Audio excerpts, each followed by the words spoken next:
সুম্মা সাবিলা ইয়াসরা, আমি তোমার মায়ের পেট থেকে আরামে কেমন করে দুনিয়াতে আসবে সেই পথটাকে সুগম করে দিলাম, আমি সহজ করে দিলাম, আমি আসান করে দিলাম। তো মায়ের পেট থেকে তুমি দুনিয়াতে আসবে, তার জন্য সেই পথকে আবার নরম করলাম, আসান করলাম, মুলায়ম করলাম, মসৃণ করলাম। কে বলছেন? আল্লাহ নিজে বলছেন। তাহলে আল্লাহর তদবির চলছে আপনার পিছনে। আমি কমজোর, কি করে আল্লাহ তাআলা মসৃণ করে দিলেন, আসান করে দিলেন রাস্তাটাকে? মাকে নিয়ে ভাবেন, যদি বিবিকে নিয়ে ভাবেন তো ঠোঁটের কোণাতে মুচকি মুচকি হাসি আসবে, আর এটা আপনি খেয়ানত করবেন। নিজের মাকে বলে ভাবেন, আমি আমার মাকে বলে ভাবছি, আপনি আপনার মাকে বলে ভাবেন, তাহলে আর আপনাকে হাসি লাগবে না। আল্লাহ তাআলা জন্মের 20 মিনিট আগে, 25 মিনিট আগে, 30 মিনিট আগে, আধা ঘন্টা আগে আপনি বাপ হয়ে যদি লেলা খেপা না হন তাহলে নিশ্চয়ই জানেন। আর আজ পর্যন্ত যদি জানা না থাকে তো আগামীকালকে নিজের আহলিয়াকে, নিজের স্ত্রীকে জিজ্ঞেস করবেন, হারে মাওলানা যে কথাটা বলছিল এটা কথা কি ঠিক? কি যেই ব্লাডারের ভেতরে আপনি ছিলেন এটা তো একটা বেলুন, আর ওর ভেতরে আল্লাহ রাব্বুল আলামিন এমন পানি রেখেছেন, আঠা আঠা পানি, সেই পানিগুলোতে আমি ঘোরাফেরা করছিলাম। আল্লাহর কুদরত, আমি যখন দুনিয়াতে আসব তার আধা ঘন্টা, 20 মিনিট, 15 মিনিট আগে সে বেলুন ফেটে যাবে। আর যদি বেলুন ফেটে যায়, সাথে সাথে আল্লাহ তাআলা যে কোনো দুনিয়ার নারীর যোনি দ্বার দিয়ে আধ লিটার, 300 মিলিগ্রাম, 400 মিলিগ্রাম, 1 গ্লাস থেকে 1.5 গ্লাস সেই রসালো আঠা আঠা পানিগুলো, ক্যালসিয়াম যুক্ত পানি তার জনিদার দিয়ে বাইরে চলে আসবে। আর যেমনি এটা দিয়ে বেরিয়ে আসবে বাইরে, আল্লাহর কুদরত, রাস্তাটা মসৃণ হয়ে যাবে, মুলায়ম হয়ে যাবে, নরম হয়ে যাবে। আর তারপরে পরেই দুনিয়াতে যে কোনো বাচ্চা আস্তে আস্তে ধীরে ধীরে সেই নরম রাস্তা দিয়ে দুনিয়াতে চলে আসবে। মায়ের পেট থেকে নানির কোলে চলে আসবে, খালার কোলে চলে আসবে। আল্লাহ তাআলা কোরআনে বলছেন, তুমি কমজোর ছিলে বলেই আমি এটা করেছিলাম। কি করেছিলে আল্লাহ? সুম্মা সাবিলা ইয়াসরা। তাহলে আমি ছিলাম কমজোর, সেই কমজোরকে রব্বুল আলামিন এবার কি করলেন? আস্তে আস্তে বড় করলেন। কোরআনে নিজে বলছেন আল্লাহ তাআলা, সুম্মা জাআলা মিন বা'দি যুফিন কুওয়াতান, তুমি যে মাত্র 1 দিনের 1 ঘন্টার শিশু দুর্বল হয়ে এলে, 2 বছর সময় লাগলো, 4 বছর সময় লাগলো, 8 বছর সময় লাগলো, 10 বছর সময় লাগলো, তুমি আস্তে আস্তে আস্তে বলিষ্ঠ হয়ে গেলে, মজবুত হয়ে গেলে, তুমি জওয়ান হয়ে গেলে, তোমার হাতে তোমার পায়ে বল চলে এলো, তুমি এখন যাহা ইচ্ছা তাহাই করতে পারো, এমন ক্ষমতার মালিক হয়ে গেলে। তাহলে আমি এবার মজবুত। তো আল্লাহ তাআলা আমাকে দেখতে বললেন আমার দেহের দিকে, তো আমি দেখছি এবার এসেছিলাম কিভাবে? একটা দুর্বল ছেলে হয়ে। কত ওজন ছিল? 2.25 কেজি, 2.5 কেজি, 3 কেজি। এখন কত হলাম? বলছি এখন 55 কেজি হলাম। আপনি ডুবে থেকে যাবেন নিজের দেহের দিকে দেখে। হাতে বল আছে, পায়ে বল আছে, শরীরে বল আছে, তাকত আছে, তো যেখানে ইচ্ছা সেখানে চলে যাব, যাকে ইচ্ছা তাকে মেরে দিব, যাকে ইচ্ছা তাকে যাহা তাহা বলে দিব। আমি আমার দেহকে এইভাবে খরচ করব? আল্লাহ রাব্বুল আলামিন বলছেন, এই দেহটার পরে আবার তোমাকে তাকাতে হবে। কোথায় তাকাতে হবে? সুম্মা জাআলা মিন বা'দি যুফিন কুওয়াতান ওয়া শাইবা। এবার আমি তোমাকে কি করলাম? আবার এই মজবুত জীবন থেকে আস্তে আস্তে আস্তে কোথায় নিয়ে গেলাম? তোমাকে একেবারে শেষ বয়সে নিয়ে চলে গেলাম। তোমার চুল পাকিয়ে দিলাম, চুল পাকিয়ে দিলাম। তোমাকে এখন লোকেরা কি বলছে? বুড়া। যখন তোমার বয়স 30 ছিল তখন কি বলছিল? টনটনে জওয়ান। যখন তুমি ছোট ছিলে তখন তোমাকে কি বলছিল? শিশু। তাহলে আমি শিশু ছিলাম, তারপর আমি জওয়ান হলাম, তারপরে আবার আল্লাহ রাব্বুল আলামিন আমাকে কি করলেন? থুরথুরে বুড়া বানিয়ে দিলেন। থুরথুরে বুড়া। তাহলে রব্বুল আলামিন আমার এই দেহটাকে নিয়ে কতটি পর্ব খেলা আমাকে খেলালেন, আর কতটি পর্ব আমি গত করলাম। তো আমাকে যে বলা হচ্ছে যে তুমি তোমার দেহের দিকে তাকাও, তাহলে তুমি জ্ঞান পাবে। তো আমি যদি আমার দেহের দিকে তাকাতাম, আর আমি যদি এই জ্ঞানটা করতাম যখন আমার বয়স ছিল জোয়ান, তখন আমি যদি একবার মনে মনে বলতাম, এই হাত যেখানে সেখানে উঠাবি না, এই মুখ যেখানে সেখানে ঝাড়বি না, এই দেহের বল যেখানে সেখানে বল দেখাবি না। কেন? অপেক্ষা করছে পিছন দিকে এমন একটা দিন, যে দিন তুমি হাঁটবার জন্য মুহতাজ হয়ে দাঁড়িয়ে থাকবে, হাঁটতে পারবে না। মসজিদে গিয়ে রুকু সাজদা করতে পারবে না, তোমাকে চেয়ারে বসে বসে নামাজ পড়তে হবে। তোমার ক্যালসিয়াম শেষ হয়ে যাবে। এই হাঁটুতে যে আজকে বল আছে, সেই বলটা থাকবে না। এই জীবনটাকে আপনাকে দেখতে বলা হচ্ছে কখন? এখন যে অবস্থাতে আছেন, এই অবস্থা থেকে আগের অবস্থা আপনাকে তাকাতে বলা হচ্ছে। আপনি আপনার দেহের দিকে তাকান। এই বাহু কি থেকে যাবে?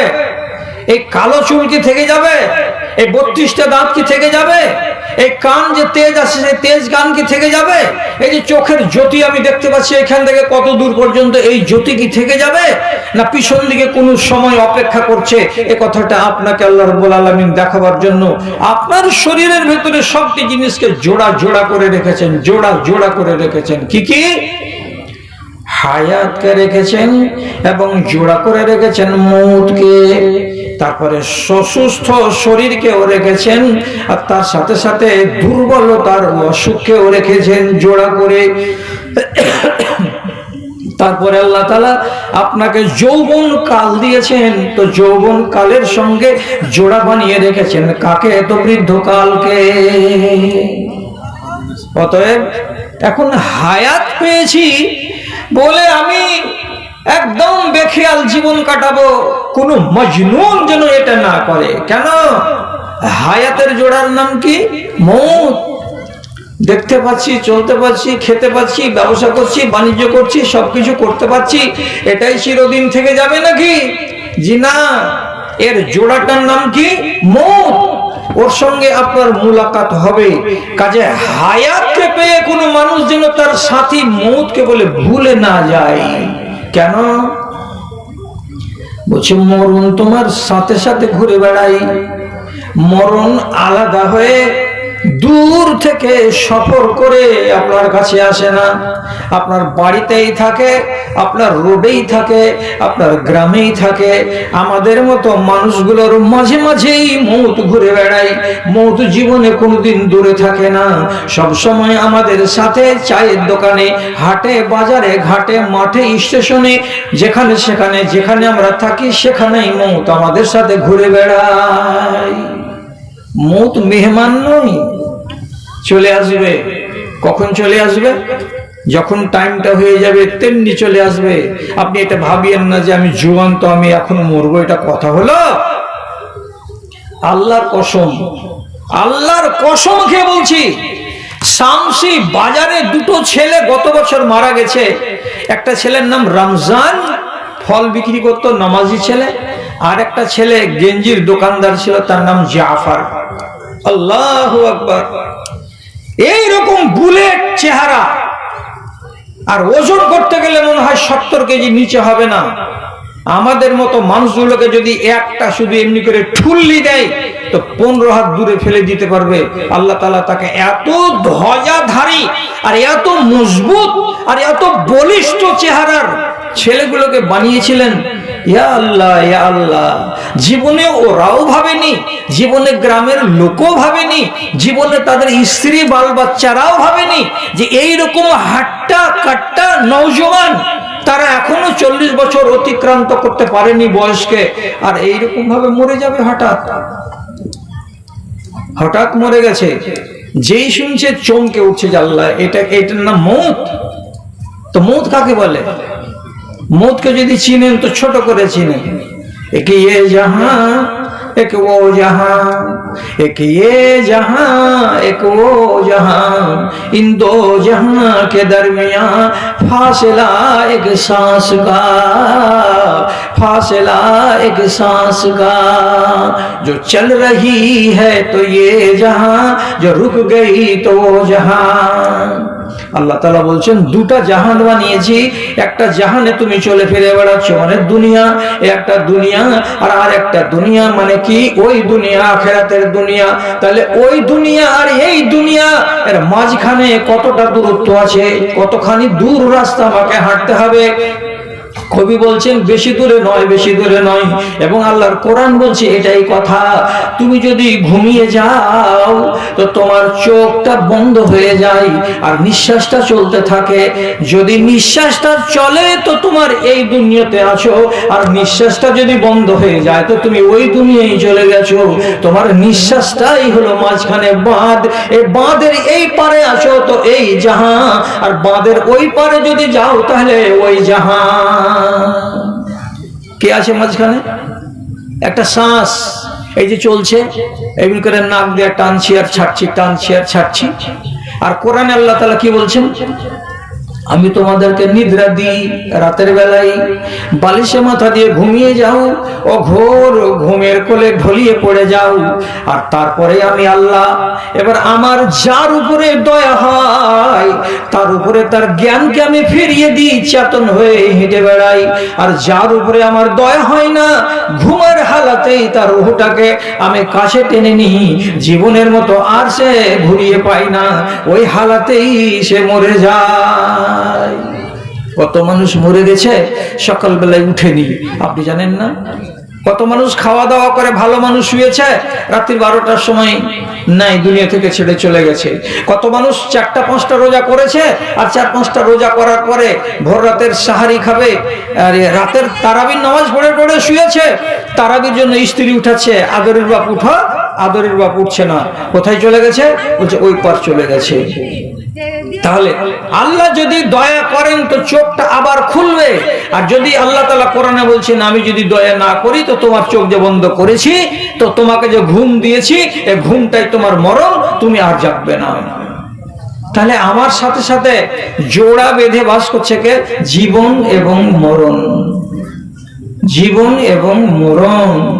শিশু হয়ে এসে জোয়ান হয়েছো, শিশু হয়ে এসে জোয়ান হয়েছ, এখন বন্ধ তোমার উজান পথ। ভাটির পানে চলে জ্ঞান পাইলে না, তুমি নাদান বড়ই আলবত, তুমি নাদান বড়ই আলবত।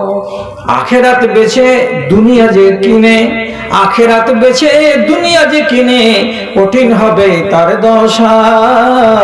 হায়রে মানুষের মিটিল না আশা, মানুষের মিটিল না আশা। দিনের দিন আপনি ভাটির পানে চলে যাচ্ছেন। তাহলে হায়াতকে এবং মওতকে আল্লাহ রাব্বুল আলামিন আপনার জোড়া করে আমার শরীরের কাছে, আমার বাড়ির কাছে, আমার আশেপাশে রেখে দিয়েছেন। কোন সময় যেন আমি মরণকে বলে ভুলে না থাকি। কখন চলে যাব, কোন মুহূর্তে চলে যাব কোনো ঠিক নেই। আর মওত চলে আসতে গেলে তো আমার হিসাব নিকাশ সব শেষ। কাজে যারা চালাক মানুষ তারা কোনো কাজকে বাকি ফেলে রাখবে না যে 60 বছর হবে তখন করব। অনেক মানুষ বলে না, এই এখন দাড়ি রাখার কি বয়স এসেছে মৌলভী সাহেব? কত মানুষ বলে আরে এখনই নমাজ করছো, এখন নমাজ পড়ার কি আছে যে মৌলভী সাহেব, এখন তোমরা ছেলে মানুষ। আবার কতগুলো মানুষ দিনদারিতে মন দেয় না, দিব দিব দিব, ছেলেটাকে দোকানে বসিয়ে দিয়া আমার সংসারকে আমি ছেড়ে দেব, আর 10 বছর পরে এই ধান্দা ধুন্দিতে আমি থাকবো না, খালি আল্লাহর সাথে আমার কারবার চলবে। কতদিন পরে? আর 15 বছর পরে সব ছেড়ে দিব, কাবা যাব, হজ করতে যাব, মক্কা মদিনা ঘুরে ফিরে আসবো, তোবা তাহির সব করে নিব। আজ করে না বলে মানুষ কি করে? সময় দেয় কাকে? তো নিজের মনকে, নিজের দেমাগকে, নিজের বুদ্ধি আক্কেলকে। 60 বছর হবে তখন আল্লাহকে ধরবো। কিন্তু এই কথাটা তো জেহালতি কথা। আপনার কি গ্যারেন্টি আছে মরণের? যদি মরণের গ্যারেন্টি না থাকে তাহলে হায়াত যতক্ষণ আছে ততক্ষণ পর্যন্ত এই মওত সম্পর্কে আপনাকে সচেতন হয়ে কাজ করতে হবে, না হলে তো আপনি চালাক মানুষ নন। তারপর আল্লাহ রাব্বুল আলামিন আরো জোড়া বানিয়েছেন কাকে কাকে? আপনার এই স্বাস্থ্যকে আর তার সাথে সাথে অসুখকে, এটা দুজন জোড়া। আজ ভালো আছেন, যদি 3টা 4টা আপনাকে সিঙ্গাড়া দেওয়া যায় তো 3টা সিঙ্গাড়ার 3টা করে কোনাগুলোকে যদি যোগ করি তো 9টা কোনা হলো। পেটে ভরে দেন তো 9টা কোনাতে আপনাকে হুঁড়িয়ে কিছু করতে পারবে না পেটে। কত বাহাদুর! আপনার পেটের ভিতরটা কত মজবুত। 3টা সিঙ্গাড়া খেয়ে ফেলে দিবেন একই টাইমে। অথচ যারা পেট কাটা লোক আছে, যারা 60 বছরের লোক আছে, তাকে আপনি একটা তেলে ভাজা সিঙ্গাড়া গোটায় খাইয়ে দেন তো, আপনার বাপকে খাইয়ে দেন তো, যার বয়স আছে 60 বছর। সকালবেলা যদি ওর গোদলার ক্যাথাকে আপনাকে কানটাতে না নিয়ে যেতে হয়, তাহলে আপনার পেটে কি আছে আর ওর পেটে কি আছে? আপনাকে আল্লাহ তাআলা দিয়েছেন সুস্বাস্থ্য। সুস্বাস্থ্য পেয়েছেন বলে আপনি যে ডুবে থাকবেন সব সময় অহমিকাই, এটাও কিন্তু মূর্খামি। কেন? এর জোড়ার নাম কি? তো অসুখ। কবে অসুখটা আসবে তুমি জানো? যে না, আমি জানি না। তাহলে এই স্বাস্থ্যটাকে বাঁচিয়ে রাখতে হবে। তার জন্য আল্লাহ তাআলা কোরআনে জায়গা জায়গা এবং নবীজি হাদিসের ভেতরে আপনাকে তাগিদ দিচ্ছেন, এই স্বাস্থ্যকে নিয়ামত দিয়েছি আমি, এই নিয়ামত যেন তোমার হাতে নষ্ট না হয় আর তুমি নিজের বরবাদি নিজে ডেকে আনতে পারো না। কেমন? নিজের হাতে বরবাদি আমি ডাকবো কি করে? এমন জিনিস তুমি খাবে না যে জিনিসটা তোমার স্বাস্থ্যকে বরবাদ করে দেয়। যেমন গরু জবে করলেন, গরুর চর্বি হালাল, মাংস হালাল, হাড় চুষে চুষে মজ্জা বের করে খাওয়া হালাল, ট্যাংকে চুড়ে চুড়ে তাকেও চুষে চুষে খাওয়া হালাল, শিংটাকে বাদ দিয়ে মুজ খাওয়া হালাল, খুরের ওপর খান বাদ দিয়ে ভিতর খানকে খাওয়া হালাল, তার জিগরিকে খাওয়া হালাল। যদি বড় বড় ষাঁড়ের বড় বড় অন্ডকোষ থাকে, ওকেও মাঝখানকে চিড়ে দিয়ে লবণ ভরে ভেজে ওকেও খাওয়া হালাল। সবই হালাল। কিন্তু যখন জবে করলেন তো যে শস্য করে রক্তগুলো বেরিয়ে আসে, এই যে প্রবাহিত রক্ত, আপনি যদি গামলাতে ধরে নেন তো এই বড় গামলাগুলো তো 1 থেকে 1.5 গামলা 2 গামলা হয়ে যাবে, এতটা রক্ত একটা গরুর বেরোয়। আপনি যদি বাড়ি গিয়ে খেয়ে নেন তো কি হবে? আল্লাহ রাব্বুল আলামিন নাই বলছেন, আল্লাহ তাআলা নিজে বলছেন, এই রক্ত তোমার জন্য হারাম করে দিয়েছি। আল্লাহ, তুমি একটা হালাল জানোয়ারের শরীর থেকে রক্তটা বের হলো, এটা পাক হওয়া দরকার ছিল, কিন্তু হারাম তুমি কেন করলে? আল্লাহ রাব্বুল আলামিন বলছেন, তোমার দেহটাকে তোমার জন্য বলিষ্ঠ করে মজবুত করে রাখবো, যাতে তোমার স্বাস্থ্যটা ঠিক থাকে। স্বাস্থ্য ঠিক থাকলে লাভ কি হবে? তুমি তোমার সংসারটাকে ঠিক করে চালাতে পারবে, আমার সংসারটাও ঠিক হয়ে চলবে। আল্লাহ, তোমার সংসারটা কোথায় আছে? তো রব্বুল আলামিন বলছেন, তোমার সংসার হলো বাড়িতে ধান এনে দেওয়া, চাল এনে দেওয়া, আর আমার সংসার হলো কোনটা? যেমন হাইয়া আলাল ফালাহ বলবে, সাথে সাথে গিয়ে দাঁড়িয়ে দাঁড়িয়ে জোহরে আগে 2 রাকাত 4 রাকাত, আর পরে ফরজ পড়বে 4 রাকাত, তারপরে হবে 2 রাকাত, মজবুত মানুষের মতো দাঁড়িয়ে দাঁড়িয়ে আদায় করবে। এটা হলো আমার গৃহস্থালী। যখন রমজান আসবে তখন তুমি 30টা রোজা পালন করে দেবে, কোনো বাহানা করবে না। এটা হলো আমার গৃহস্থালী। অতএব তোমার স্বাস্থ্যটাকে যদি ভালো করে রাখা যায়, তাহলে আল্লাহ বলছেন আমার গৃহস্থালীটাও চলবে আর তোমার গৃহস্থালীটাও চলবে। তুমি মাকড় জমিতে সারাদিন জল দেবে, ক্লান্তি আসবে না। তুমি এখান থেকে হেঁটে রাসাকুয়ার বাজার যাবে, সারাদিন বাজার করে বিকেল বেলায় হেঁটে বাড়ি চলে আসবে, তোমাকে ক্লান্তি আসবে না। এটা হলো তোমার সংসার। এই জন্য আমি তোমার শরীরটাকে ভালো করে রাখার জন্য নানা রকমের বিধান দিলাম কোরআন মাজিদে, এবং আমার নবী তোমাদেরকে বিধান দিলেন তার হাদিসের ভেতরে। কেন দিলেন? যাতে করে তোমরা শরীরটাকে নষ্ট না করে দাও। নবীজি হাদিসে বলছেন, আল আব্দুল কাবিউ খায়রুম মিনাল আব্দিজ যায়িফে। একটা নির্ঘৃণ্য, একটা দুবলা পাতলা, একটা হ্যাংলা জংলা মানুষের চাইতে একটা মজবুত বলিষ্ঠ শরীরের ইমানদারের দাম বেশি। আপনি বলবেন এই হ্যাংলাটার দাম কম কেন? তো কম এই জন্যই যে ওই হ্যাংলাটা রোজা করতে পারবে। ওকে যদি বলি যে ইমামের সাথে দাঁড়িয়ে দাঁড়িয়ে 11 রাকাত নামাজ পড়তে হবে তোকে, তোমার পেট তো পিঠের সঙ্গে লেগে আছে, টোটালে ওজন হবে 30 বছর বয়সের ছেলে, মেরে কেটে 37 কেজি, ও তারাবি করতে পারবে? ওকে যদি বলি কালকে যুদ্ধে যেতে হবে, তো যুদ্ধে যাবে? নিজের শরীর নিয়ে চলতে পারে না তো পুটলি নিয়ে কি চলবে? ঘোড়ার উপরে বসে থাকতে পারবে? পারবে না। আর আপনাকে যদি বলা যায় যে পিস্তলের গুলির এক বস্তা নিয়ে তোমাকে ঘাড়ে করে যেতে হবে, রেডি? আপনাকে যদি বলা যায় পাহাড়ে উঠতে হবে, আপনি বলবেন রেডি? আপনাকে যদি বলা যায় যে বুট পায়ে দিয়ে তোমাকে দৌড়াতে হবে 1 কিলোমিটার, রেডি? তাহলে আল্লাহ তাআলার নবী যে কথাটা বলেছেন কত দামি, যে একজন মজবুত, একজন বলিষ্ঠ, সুস্বাস্থ্যবান বান্দা আল্লাহ রাব্বুল আলামিনের নজরে অধিক উত্তম কার চাইতে? একটা হ্যাংলা জংলা মুসলমানের চাইতে। জি, এদিকে খেয়াল রাখতে হবে আপনাকে আর আমাকে। তাহলে সুস্বাস্থ্য আল্লাহ তাআলা দিয়েছেন, আমাকে টিকাতে হবে। এই জন্য আল্লাহ তাআলা জোড়া রেখেছেন কাকে? তো অসুখকে। নিজে থেকে নিজের শরীরটাকে অসুখ বানাতে গেলে আমাকে জরিমানা লাগবে, কাফারা লাগবে, আমাকে আল্লাহর কাছে হিসেব লাগবে। আল্লাহ তাআলা বলছেন তোমার শরীর নষ্ট হবে যদি প্রবাহিত রক্ত খাও। এই জন্য রাসূল বলছেন প্রবাহিত রক্ত জীবনে কেউ খাবে না, খাওয়া চলবে না।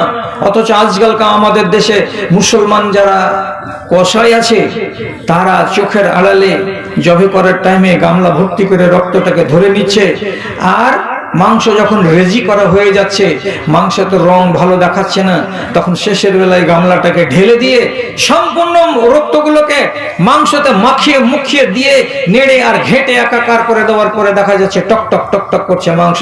আপনি দেখবেন, দেখার পরে কি করে দিছিস? হ্যাঁ, দিয়ে দিলে 220 টাকা করে। মাংস তো ছিল 240 টাকার, কিন্তু দিয়ে দিলাম 220 টাকা করে। বাড়ি গিয়ে ধুয়ে টুয়ে যদি খেয়ে দেখছেন তো মাংসকে ছিঁড়বেন কি দিয়ে? আগা দিকে খুঁচি পুঁতা থাকে, মাংসকে গাঁথেন খুঁচিতে, দাঁত দিয়ে টানেন, তাহলে ছিঁড়বে, তাছাড়া ছিঁড়বে না। রং কেমন ছিল? তো লাল টকটকে ছিল। কে করেছিল? তো কসাই করেছিল। কি দিয়ে করেছিল? তো প্রবাহিত রক্ত দিয়ে করেছিল। এটা কি হালাল? এটা হালাল নয়। আপনাকে খেতে বারণ করা হলো কেন? তো এই জন্য মদ খেতে আপনাকে হারাম করা হয়েছে। আপনি মদ খেতে পাবেন না। আপনি বলবেন যে আল্লাহ সবই হালাল করলে, তো এই মদটাতে কি ছিল যে তুমি হারাম করলা? কোরআন বলছেন ফিহিমা ইসমুন কাবীরুন ওয়া মানাফিউন লিন-নাসি ওয়া ইসমুহুমা আকবারু মিন নাফইহিমা। যদি তোমরা কি করো, মদ খাও আর জুয়া খেলো, তো জুয়া খেলে যেটা কামাই হবে আর মদ খেতে গেলে যা হবে তোমার শরীরে, নিশ্চয়ই এতে লাভ আছে, কিন্তু এতে লোকসানও আছে। আল্লাহ তাআলা পরিষ্কার করে বলছেন লাভের চাইতে লোকসান বেশি আছে। যদি লোকসান বেশি থাকে তো যাবে কেন রে বান্দা? আল্লাহ তাআলা বলছেন যদি এরকম করে মদ বেশি দিন খাও, তোমার লিভারটা নষ্ট হয়ে যাবে। লিভার যদি নষ্ট হয়ে যায় তোমার শরীর ভেঙে যাবে, আর শরীর যদি ভেঙে যায় তো তাড়াতাড়ি তোমার মরণ চলে আসবে। নিজে থেকে শরীরটাকে হ্যাংলা জংলা করতে দিও না। এই জন্য রব্বুল আলামিন এবং তার নবী পরিষ্কার ভাষায় মদকে হারাম করে দিয়েছেন, এবং মদের সাথে সাথে নেশা জাতীয় দ্রব্যকে সব হারাম করে দিয়েছেন। তামাক কেন হারাম? কত বড় ক্ষতি করে, যে বিশাল বড় ক্ষতি করে। হাজার হাজার মানুষের ঠোঁটে ক্যান্সার হয়, হাজার হাজার মানুষের মাড়িতে ক্যান্সার হয়। তিরঙ্গা কেন হারাম? তো হাজার হাজার মানুষের তিরঙ্গা খেতে গেলে ললিতে ঘা হয়, আবার ওই ঘা গুলো বড় বড় ঘা হয়ে শেষে ক্যান্সার হয়ে যায়।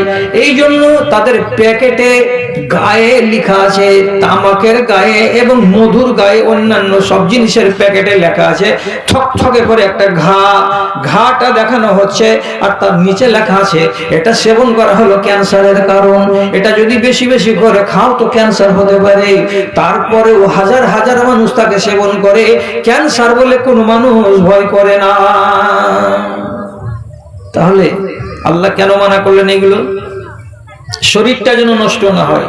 আপনি বুঝুন, আপনাকে বুঝাবার কথা বলতে এসেছি। এক এক জায়গায় আমাকে এক এক রকমের বয়ান রাখতে হয়। আমি একটাই বয়ান সব জায়গাতে রাখবো, তাহলে তো এটা ঠিকঠাক হলো না। এই জন্য এখানে আপনাকে এই বিষয়ের উপরে জ্ঞান দিচ্ছি।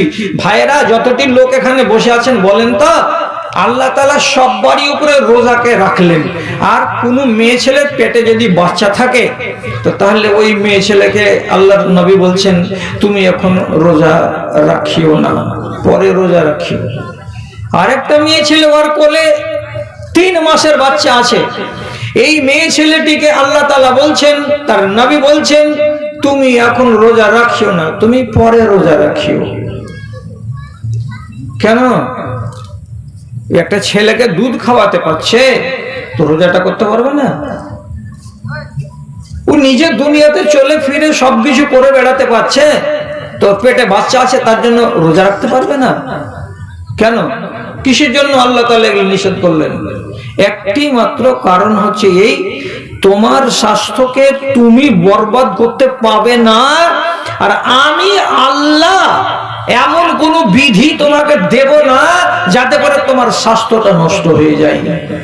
তো তুমি যে একটা মেয়ে ছেলে, তোমার কোলে যে দুধের বাচ্চা আছে, দুধের শিশুটা তো সারাদিনে তোমার স্তনকে চুষে চুষে চুষে চুষে 1 কিলোগ্রাম যদি তোমার শরীরে দুধকে বের করে দেয়, তো তুমি তো এমনি ঝাঁঝরা হয়ে গেলে, আর তার উপরে তুমি যদি রোজা করো তো চোখের সরিষার ফুল ফুটবে, তুমি চলতে পারবে না, আর তোমার বাচ্চাটা না খেয়ে মরবে। অতএব বাচ্চাও দুর্বল হয়ে যাবে, আর রোজা করার ফলে তুমিও দুর্বল হয়ে যাবে, তোমার শরীরটা ভেঙে যাবে, এই শরীর গড়তে টাইম লেগে যাবে। আমি আল্লাহ তোমাকে যে নিয়ামতটা দিয়েছি সে নিয়ামত যেন নষ্ট না হয়, তাই আমি আল্লাহ ব্যবস্থা করলাম নিজে থেকে, এই তুমি রোজা রাখবে না, পরে রোজা রাখিও। ছেলে যখন দুধ ছেড়ে দেবে মা তখন রোজা রাখবে। পেটের বাচ্চা যেদিন ভূমিষ্ঠ হয়ে যাবে তখন ইচ্ছা করলে মেয়েটি ভালো দিন আসবে, তখন সে রোজা কাজা করবে। আল্লাহকে পাওয়ার দিয়ে দিচ্ছেন। কিন্তু রাসূলুল্লাহ কি বলছেন? নিয়ামাতানে মাগবুনুন ফিহিমা, দুনিয়াতে বেশিরভাগ মানুষ দুটো আমার নিয়ামতকে পেয়েছে, আল্লাহর নিয়ামতকে পেয়েছে, আর পাওয়ার পরে তারা গাফেল হয়ে ঘুরে বেড়াচ্ছে। তারা কোনো সময় নিয়ামত দুটোকে চিনতে চায় না। 1 নম্বর নিয়ামতের নাম কি? as-সিহহাতু। 2 নম্বর হলো আল ফারাগ। সিহহাত মানে কি? সুস্বাস্থ্য, এটা আল্লাহর নিয়ামত। এবং ফারাগ মানে কি? এখন আমি খুশহাল আছি, আমার কোনো ব্যস্ততা নাই, আমি এখন সচ্ছল আছি, আমি ফ্রি আছি, আমি মুক্ত আছি। আর একদিন এমন হয়ে যেতে পারে আমি ফ্রি হয়ে থাকবো না, আমি লাগাম লাগা হয়ে যাব, আমি কয়েদে বাঁধা পড়ে যাব, আমার শরীরে জিনজির লেগে যাবে। তো মানুষ নিজের স্বাস্থ্যকে নিয়ে বেখেয়াল হয়ে আছে, স্বাস্থ্যকে নিয়ে ভাবে না। আর কাকে নিয়ে? এই যে ফুরসাত সময় আছে, ফুরসাত সময়টাকে কাজে লাগাই না, বেখেয়াল হয়ে ডুবে আছে। বান্দারে মনে রেখো, এই সুস্বাস্থ্য তোমার চিরদিন থাকবে না, আর তোমার হাতে যতগুলো ফুরসাত আছে এই ফুরসাত গুলো চিরদিন থাকবে না। একদিন তুমি শুধু হাই হাই হাই হাই করবে। যেমন আজকে নামাজ পড়নি, বসে আছে কিসের আশায়? বয়স হবে তার আশায়। এখন তো ফুরসাত ছিল, ফুরসাত ছিল, কিন্তু ফুরসাতকে কাজে লাগালে না। সেদিন তখন তুমি কি বলবে? শরীর আজকে চলে না, জাড়ি উঠতে পারি না, উজু করতে পারি না, মাথা টন টন করছে, পায়ে হাঁটুতে বল পাই না, কিন কিন কিন কিন করছে, বসতে পারি না, সাজদা দিতে পারি না। তখন আপনি তাকাবেন কোন দিকে? তো অতীতের দিকে। যখন আমার শরীর ভালো ছিল তখন তো আমার হাতে ফুরসাত ছিল, হে, তখন ফুরসাতকে কাজে লাগাইনি, আর আজকে আমি ফুরসাত খুঁজে বেড়াচ্ছি, কখন পাবো কখন পাবো, কেমন করে করব, কেমন করে পাবো। আর স্বাস্থ্যকে নিয়ে আপনি বেখেয়াল থাকছেন। আল্লাহ রাব্বুল আলামিনের নবী বলছেন, স্বাস্থ্যকে নিয়ে বেকদরি করিও না, স্বাস্থ্যের কদর করতে শিখো। চারিজন চারি রত্ন পারে না চিনিতে, কিন্তু 4 জন পারে দ্বিধা নাই তাতে। যুবক যুবতীগণ চিনে না যৌবন, বৃদ্ধ বৃদ্ধা চিনিয়াছে যৌবন কি ধন। সুখ কি পদার্থ সুখী পারে না চিনিতে, সুখ কি পদার্থ সুখী পারে না চিনিতে, দুঃখীকে জিজ্ঞাসা তিনি পারিবেন বলিতে। আরামে যে থাকে সে চিনে না আরাম, আরামে যে থাকে সে চিনে না আরাম, অবশ্য চিনেছে রুগী কি রত্ন আরাম। সুখে আছেন বুঝতে পারেন না, হসপিটালের বেডে একবার দেখেন না পড়ে। আমার এক রিশতেদার অসুখ হয়ে গেছে, বোম্বাইয়ের টাটা হসপিটালে ভর্তি। ওকে যে দেখতে গেছে, সে যখন প্রথমে ঢুকেছে হসপিটালের ভেতর দিকে, যে আমার শ্বশুর অমুক নম্বর বেডে আছে, একটু দেখে আসি, তো দেখতে গিয়ে এখান থেকে রোড পর্যন্ত বিশাল লম্বা হসপিটালের ঘর, হাজার হাজার বেড, আর সব ক্যান্সারের রোগী। কার এখান থেকে এতখানি মাংস কেটে নামিয়ে নিয়েছে ডাক্তারে, কার পেট কাটা, কার পা কাটা, কার কল্লা কাটা, কার গলা কাটা, তার মাথার আধখানি কাটা, বিভিন্ন বিভিন্ন বিভৎস দৃশ্য নিয়ে সব হসপিটালের বেডে পড়ে আছে আর দিন জপছে যে আল্লাহ ভালো হবে না, আল্লাহ ভালো হবে না। যে দেখতে গেছে সে নিজে অজ্ঞান হয়ে পড়ে গেছে। তাড়াতাড়ি করে নার্সেরা বাইরে নিয়ে গিয়ে বলছে এই লোকটাকে ভিতরে আর আনিও না। স্বাস্থ্য কাকে বলে?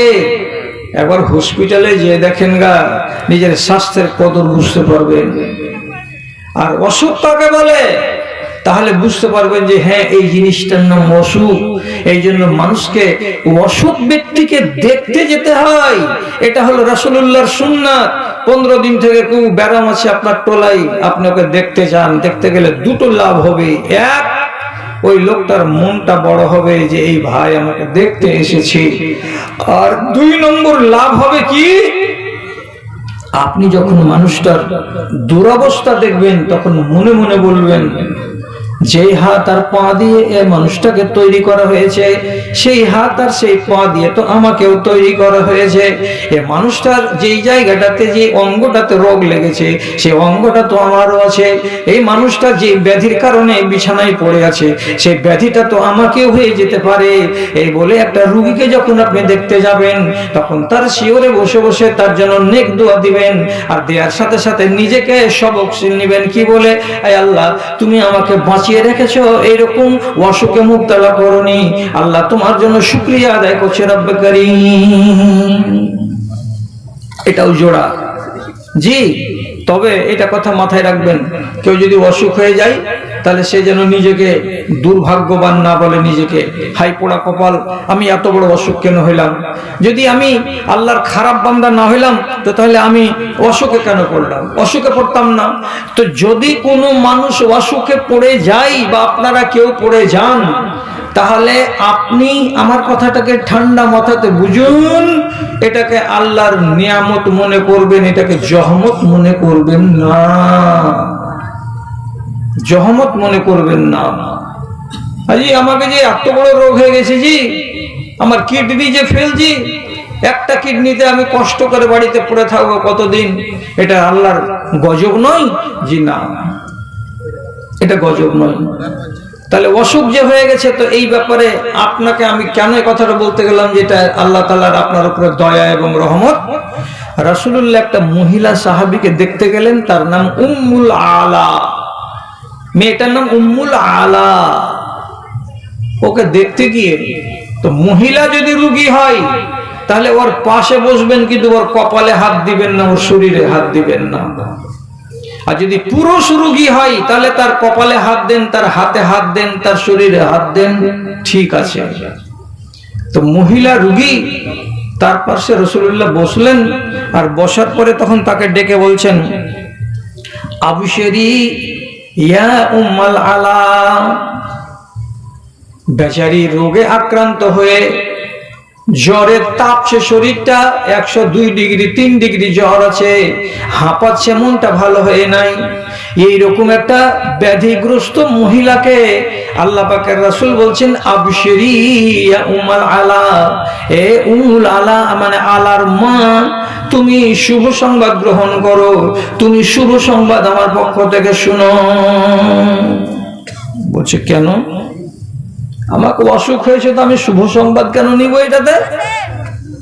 তখন রাসূলুল্লাহ বলছেন, মা মিন মুমিনিন ইউসিবুহুল মারাজু, দুনিয়াতে যে কোনো মুসলমান নর কিংবা নারী যেই হোক না কেন, তাকে যদি কোনো অসুখ লেগে যায়, কোনো যদি তাকে ব্যারাম লেগে যায়, তো সেই মানুষটা কি হয়, ওর শরীরটা থেকে আল্লাহ রাব্বুল আলামিন তার গুনাহগুলোকে ঝেড়ে ঝেড়ে ঝেড়ে ঝেড়ে নামিয়ে দেন। কামায়ান ফকুর কিরুল খাবাসাল হাদিদে ও খাবাসাল যাহাবে, যেমন কি কোন চাঁদিকে কিংবা কোন সোনাকে যদি আগুনে দেওয়া যায়, তো লোহাকে, সোনাকে, চাঁদিকে আগুনে তাপাতে গেলে যেগুলো তার জং থাকে, যেগুলো তার ময়লা থাকে, ময়লাগুলো সব সরে যায়, আর লোহাটা চিকন হয়ে যায়, পরিষ্কার হয়ে যায়, সোনাটা নিখাত হয়ে যায়, পরিষ্কার স্বচ্ছ ঝকঝকে হয়ে যায়, গায়ে কোনো ময়লা থাকে না। ঠিক সেই রকমই তোমাকে অসুখ দিয়ে, তোমাকে রোগ দিয়ে আল্লাহ রাব্বুল আলামিন লোহাকে পুড়িয়ে চিকন করার মতো তোমার দেহখানাকে, তোমার মনখানাকে চিকন করে দেবেন। এই জন্য তোমাকে এই রোগটা দেওয়া হয়েছে। আচ্ছা, আপনারা হয়তো এক নাগাড়ে শুনছেন কথাগুলো, সবটা আপনার মনে বসে না, কিন্তু না বসতে গেলে নিজের মনকে জিজ্ঞেস করে বলুন তো, একটু নিজে নিজে একটু হ্যাঁ না করে বলুন, ভেবে দেখুন তো, মানুষকে যখন রোগ ব্যাধি হয় তখন ওই মানুষটা দিনদারি বেড়ে যায় না বেড়ে যায় না? আপনারা ভেবে চিন্তে বলেন তো। কোন মানুষকে যদি বড় রোগ হয়ে যায় তো মানুষটার ভিতরে দিনদারি কমে যায় না বেড়ে যায়? বেড়ে যায়। পাকা বেনামাজিকে দেখবেন, পাকা চোর ছাচ্ছর লম্পটকে দেখবেন, বড় বড় ডাকাতকে 2 নম্বরকে দেখতে পাবেন। হঠাৎ যদি এমন হয়ে যায় যে কোনো বড় রোগে আক্রান্ত হয়ে গেছে, বড় রোগে, তো দেখবেন পরেশগার।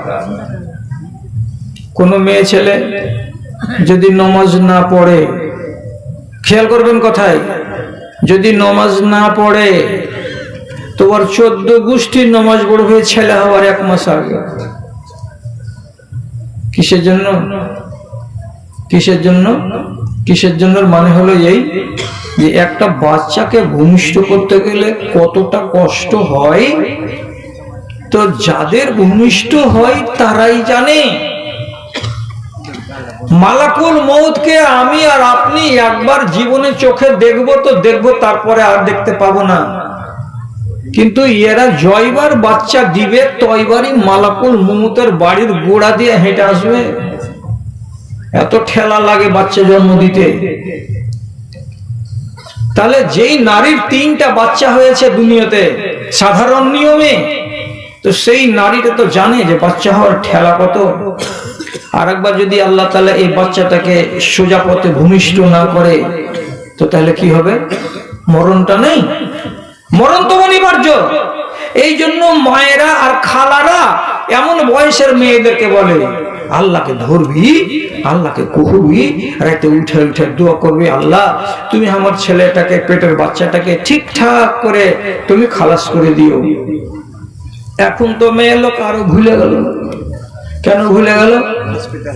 তোকে হসপিটাল যেতেই হবে। তোর সোজা রাস্তা দিয়ে বাচ্চা আসুক, নাহি পেট কেটে বাচ্চা আসুক, হসপিটালে পয়দা না হলে সার্টিফিকেট পাবি না। তখন ইয়ারা বুঝে নিয়েছে মনে মনে কি আর ওগুলো করে কি হবে, হসপিটাল তো যেতে হবে, হয় পেট কেটে হবে, নেই পেট থেকে যেমন হয় তেমন হয়ে হবে। ইমান ভুলে গেল এরা। আরো রাসূল কি বললেন উম্মুল আলাকে, যে এটা তোমার জন্য কি মুসিবত নয়, যদি তোমাকে অসুখ লাগে তো তোমার জন্য এটা রহমত। একটা নারীর পেট থেকে বাচ্চা ভূমিষ্ঠ হওয়াটা এটা ওর আজমাইশ। হতে পারে বাচ্চা জন্ম দিতে পারবে, হতে পারে ও ভোজ খেতে চলেই যাবে। কত গেল, শামসি হসপিটালে হবে না, রেফার করে দিল, এই আমরা পারবো না, একে নিয়ে যাও মালদা সদরে। তখন 102 নম্বর গাড়িতে শুকিয়ে দিয়ে বলে পিউ পিউ পিউ পিউ পিউ পিউ করে যাচ্ছে যাচ্ছে যাচ্ছে, গাজল পার হলো, তারপরে হ্যাঁ মরে কি হলো, মাইকে এলান হচ্ছে কি উত্তর মাথার জুনাবের বেটি রাজিয়া খাতুন মারা গেছে, তার জানাজা হবে বেলা 2:30টার সময়। লাচন কুদন শেষ। একটা বাচ্চা জন্ম দিতে গিয়ে বাচ্চা জন্ম দেওয়ার সুযোগ পেলে না, তার আগে তুমি মরে গেলে, এটা বিশাল বড় আজমাইশ। এইরকম টাইমে মানুষকে দিনদারিটাকে বাড়িয়ে নিতে হয়। একটা মানুষ অসুখ করতে গেলে তার ইমানদারি বেড়ে যায়, জিকির বেড়ে যায়। বিশ্বাস করেন, মসজিদে আজান পড়ছে আর আজানের পরে 15 মিনিট পরে জামাত খাড়া হবে, অথচ যে লোকটা জীবনে কোনোদিন নামাজ পড়তো না, সেই লোকটা বিছানায় বালিশের তলে একটা এত বড় পরিষ্কার কড়া মাটির একটা ঢেল এনে রেখেছে, যেমনি আজান পড়ছে সাথে সাথে বিছানের তলা থেকে এমনি করে বাহির করে তৈমুম করে ওর জামাত শুরু হয়ে গেল মসজিদের জামাতের আগে। আল্লাহু আকবার। নমাজে এক ওয়াক্তের ছাড়ে না, কখন ব্যারাম পড়ে।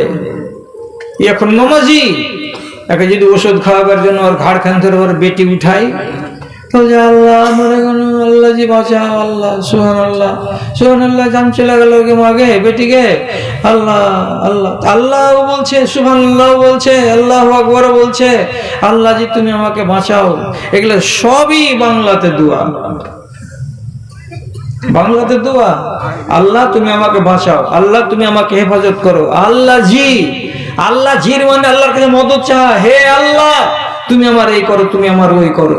তাহলে আর মুখে কি হয়ে গেছে, এখন জিকির চালু হয়ে গেছে, এখন জিকির ছাড়া তার মুখ নেই, আর এখন সব সময় নমাজি হয়ে আছে। কোন হালাতে? তো অসুখের হালাতে। তাহলে অসুখ হওয়াতে যদি আমার জিকির বেড়ে যায়, আর মরণ যদি আমার একেবারে কাছে চলে আসে, আর এই কথাটা যদি আমার মগজে জাগ্রত হয়ে উঠে, তাহলে আপনি বলুন, রাসূলুল্লাহ যে বলেছিলেন ওই মহিলাকে, আবশেরি, তুমি শুভ সংবাদ গ্রহণ করো, তাহলে যে মানুষটাকে কঠিন রোগ ধরবে এই দুনিয়াতে, তো সেই মানুষটা আবশেরি, আবশের, তুমি সুসংবাদ গ্রহণ করো। কেন বলবো না তাকে?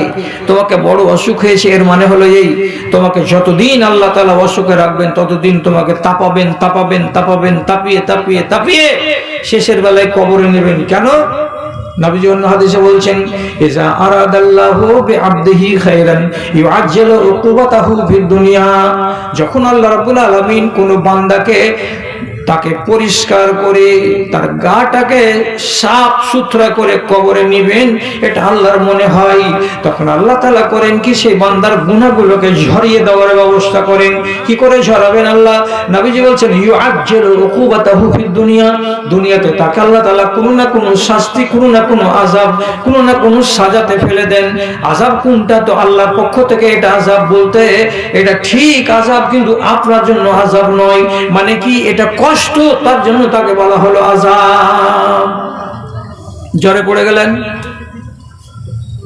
জন্ডিসে পড়ে গেলেন, আরো বড় ধরনের রোগে পড়ে গেলেন, তো যতদিন পর্যন্ত এই রোগে আপনাকে তাপানো হবে, ততদিন পর্যন্ত এই রোগ আপনাকে পুড়িয়ে পুড়িয়ে পুড়িয়ে পুড়িয়ে আপনার গা থেকে সমস্ত ময়লাকে ঝরিয়ে আপনাকে ঠনঠনি করে দেবে। এই জন্য রাসূলুল্লাহ বলছেন কি, অসুস্থ হতে গেলে আপনি নিজেকে ছোট খাটো মনে করবেন না। তাহলে আপনার সুস্বাস্থ্যের সাথে সাথে কে চলছে? অসুখ। অসুখ বলে ভুলে থাকিয়েন না দাদা আমার। আর আপনার যৌবনের সাথে সাথে বৃদ্ধকাল চলছে। যৌবন মানে কি? ইচ্ছা করলাম ইবাদত করতে পারবো, ইচ্ছা করলাম রাতে ডাকাতি করতে চলে যেতে পারবো। যৌবন কাল মানে কি? চায়ের দোকানে যদি একটু গন্ডগোল হয়, তো কেউ হয়তো বসে থাকবে, আর আমি আমার হাতটাকে গুটিয়ে নিয়ে একটা মুক্কা কষিয়ে দেব, এমন আমার পাওয়ার আছে। যৌবন মানে কি? আমি চালাবো মোটরসাইকেলটা 40 কিলোমিটার বেগে, আর আপনি চালাবেন সেটাকে 80 এবং 90 কিলোমিটার বেগে। এর নাম হলো যৌবন। যৌবন হলো পাগলা, আর এই যৌবন হলো পাগলা। এই জন্য রব্বুল আলামিন এই পাগলা বয়সের ইবাদতকে সব থেকে বেশি পছন্দ করেন। জি, বুড়াতি কালে তো আপনি খুব নামাজ ধরেছেন, তো আল্লাহ ফেলে দিবেন না, কিন্তু বুড়াতি কালের 25 রাকাত নামাজের যা দাম আছে, যৌবন কালের একটা জুয়ান ছেলের 12 রাকাতের নামাজের তার থেকে বেশি দাম আছে। আপনি বলবেন কোন কথা কইছে বলটা? জি, আপনি যে বুড়া বাঘ, আপনার যে মালাই চলে না, আপনার যে 7 ঘাট ঘোরা হয়ে গেছে, আপনার একটাই ঘাট বাদ আছে, সেটা হলো মসজিদ। এই জন্য নিয়ে দিয়ে আপনি নামাজ পড়ছেন, আর ওর সামনে যে 7 ঘাট খোলা আছে, ও ইচ্ছা করলে রাসাকুয়ার বাজারে গিয়ে আমদানি করতে পারে, ইচ্ছা করলে এখান থেকে সেখান চলে যেতে পারে, ইচ্ছা করতে গেলে ডান পিটেগিরি করতে পারে, ইচ্ছা করতে গেলে সে লম্পটি করতে পারে, ইচ্ছা করতে গেলে সে আর কিছু করতে পারে। সব রাস্তা ওর খোলা ছিল, কেন? যে তার বাহুতে বল ছিল, আর আপনার তো বাহুতে বল নেই। কাজে বুড়াতি বয়সে বাঘ যেমন কি হয়, নেককার হয়ে যায়, যে আর কাউরে ঘাড় মটকায় না, খালি বসে বসে ঝিমিয়ে ঝিমিয়ে, আর পরের আহার করা গেলে একটু চেটে খায়। আপনি তো বুড়া বাঘ, আর যে তাজা, আর এই তাজা বয়সে যদি কি করে ও নিজের ইবাদত দিয়ে নিজের জীবনটাকে ধরে রাখতে পারে, তাহলে না আল্লাহ তাআলা খুশি হচ্ছেন তার উপরে। যে তোমার মতো জওয়ানের উপরে আমি এত খুশি হই কেন? যে তুমি তোমার ডানে আর বামে মতওয়ারা হয়ে যাওয়ার বয়সে তুমি মতওয়ারা হওনি, তুমি আমাকে এখনো ধরে আছো। এই জন্য আল্লাহ রাব্বুল আলামিন যৌবনের ইবাদতকে অত্যন্ত ভালোবাসেন এবং অত্যন্ত পছন্দ করেন। দাদারা আমার, সব জিনিসকে রব্বুল আলামিন আমার জন্য জোড়া জোড়া করেছেন। আমার আপনার শরীরের কয়টা জোড়ার কথা বললাম, দ্বিতীয়ত আরো দুনিয়াতে জোড়া আছে। আসমানের জোড়া হলো জমিন।